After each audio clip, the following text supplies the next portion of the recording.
Hey guys, so we're going to go ahead and take a look at some hip musculature. They aren't all necessarily hip muscles. Most of them are. I think actually all but one of them are. And they aren't all the hip muscles. They just happen to be located right around the hip, this junction between the femur and the acetabulum. We have another video called femoral musculature, which covers these muscles down here, most of which have actions on the hip too. So this is definitely not a definitive list of hip muscles. It's just covering the muscles of this region.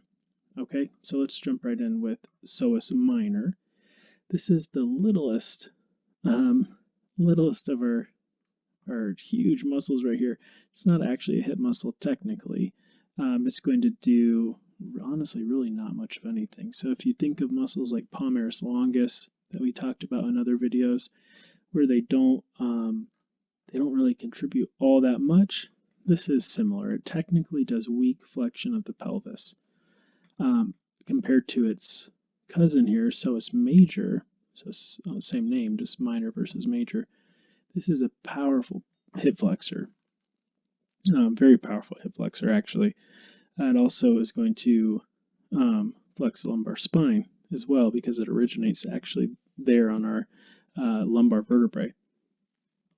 Powerful hip flexor, just like iliacus right next to it. So these two muscles right here actually are kind of your primary hip flexors, and they have a tendency to get tight because we sit a lot, which puts them on slack, so they tighten up. And then when we stand up, if they're tight, they sort of arch our back more than our back should arch, and that can cause different problems and pain and stuff. So that's a muscle that is up. We're always, both of these here, psoas major and iliacus, we're always looking to stretch. It's a good name for iliacus because it originates here in the iliac fossa. Let's look back here at quadratus lumborum. This is not technically a hip muscle. We say that it does hip hiking, which means if you imagine standing on your left leg and sort of hiking your right hip up, and again, you're not hiking your right hip up, it's your iliac crest. Your hip is the junction between the femur and the acetabulum, but you get the idea. You can imagine sort of lifting this up. That would be hip hiking. Anyway, that's the muscle that does it. It's called quadratus lumborum. So just a quick recap: psoas minor, psoas major, quadratus lumborum, and iliacus. All right, now let's go to our glutes. I need to refresh here. We have three gluteus muscles. The first is gluteus maximus. We probably all know that one. That is a powerful hip extensor and lateral rotator. So if we hide tensor fascia lata, you can see it kind of wraps around to the lateral side of the femur. So when it pulls, it's going to pull it that way. So it's going to cause lateral rotation. And it is our most powerful hip extensor. So if you've ever done a squat, you've been sore here the next day potentially, and your quads as well. So there's your gluteus medius right in front of it. That's a very powerful hip abductor. If you've ever done a side plank, that muscle is definitely going to get worked, as are some of your abdominals, your obliques especially. Or if you've ever done like a clamshell exercise. If you've ever gone to rehab for knee pain or anything like that, you've definitely done those. And then beneath it is gluteus minimus. Gluteus minimus is a hip abductor as well, but it's also an internal rotator. So glute max, glute med, and glute min. Spell them out on the quiz for me, please. And then that brings us to what's next? Maybe tensor fascia lata. Yep, I've always liked this name for a muscle, tensor fascia lata. It never quite looks this good in a cadaver. It's kind of in this sleeve of fascia called your fascia lata. And then down here, we actually call it your IT band. So if you're like a runner or something, you're probably familiar with this IT band, and you're always trying to figure out ways to stretch it and stuff.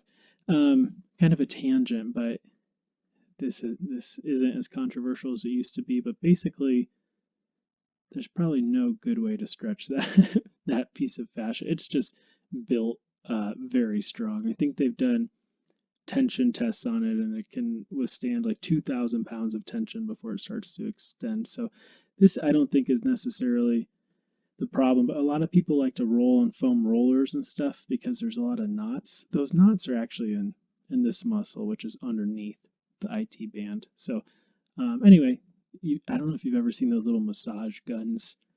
A lot of times they'll talk about how they break up the IT band. Probably not, but they probably feel very good. And they may do some other things like increase circulation and stuff. Who knows? Um, I digress. Sorry. Anyway, this is the TFL or tensor fasciae latae. It tenses the IT band. It does hit some weak hip flexion, abduction. I think it may even do some rotation, some medial rotation.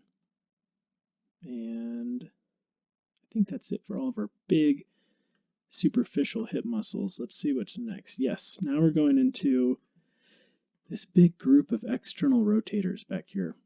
They're little muscles, but they have a very direct line of pull, so they're pretty strong external rotators. And then you have them coming in at all these different angles because, of course, you're not always standing in anatomical position. Maybe you're sitting and you need to do external rotation. So all these muscles have different advantages when your femur is in a different position. So let's run through them really quick. The biggest of this group is the piriformis muscle. The piriformis gets a lot of attention because you have the biggest nerve in your body, actually. Let's see if we can add it. Called your sciatic nerve. There it is. Kind of comes out right underneath it. So there's some thought that maybe this muscle being shortened, and when a muscle's shortened, not only is it tighter, but it can maybe be a little inflamed, a little bunched up, and that may put some pressure on the sciatic nerve. More likely than not, that's not going to be the only cause. Probably you're going to have some herniation of some discs in your back, and potentially this is just aggravating the sciatic nerve and causing sciatica. And there's actually a certain percentage of people where the sciatic nerve actually pierces the piriformis. So in that case, it could definitely be a major player in that disorder. But anyway, it attaches superiorly on the greater trochanter. And of this group of muscles here that we're about to talk about, it is the most superior. So that might help you during a quiz. Then we have this cool group of muscles right here, these three. So obturator internus actually originates internally on the obturator foramen, and then wraps around the ischium here and inserts on the greater trochanter. And then it has a muscle above and below that insert on it. They actually insert onto the tendon and near the tendon's insertion as well, called superior gemellus and inferior gemellus. They're twins, so they have that name gemellus, like Gemini. So superior gemellus, obturator internus, inferior gemellus. These are all external rotators. Below inferior gemellus, we have quadratus femoris. It inserts on the quadrate tubercle. Looks like a square, connects to the femur, so it's a good name, quadratus femoris. This is another external rotator. If we hide it, we can see kind of the externus to the internus. So here's obturator internus originating on the internal side of the obturator foramen. Let's hide it. And then here's obturator externus originating on the external side of the obturator foramen. And if we hide it, you can see through the obturator foramen. That's another external rotator.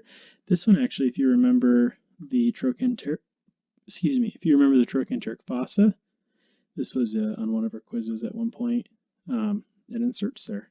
Whoa, sorry. It inserts on the trochanteric fossa. That may be it. Yeah, that's it for our hip musculature in quotes, remember, because there are other hip muscles. These are just all these muscles right in here around the hip. It was a lot, but let's do a quick recap. So let me hide some of these muscles here. So we have psoas minor, psoas major, quadratus lumborum, iliacus, and that was it for these muscles in this area. Then we came around to the quads. We have gluteus maximus, gluteus medius, gluteus minimus. You can see it attaching there on the very top of the greater trochanter. Then we have piriformis, Oh boy, sorry. I'm yawning. You guys must really be suffering if I'm yawning. So anyway, there's piriformis, superior gemellus, obturator internus, inferior gemellus, obturator externus. I hid quadratus femoris somehow. There it is, quadratus femoris. And then out here we have tensor fascia lata. And I think I got them all. Anyway, thanks guys. See you in the next video.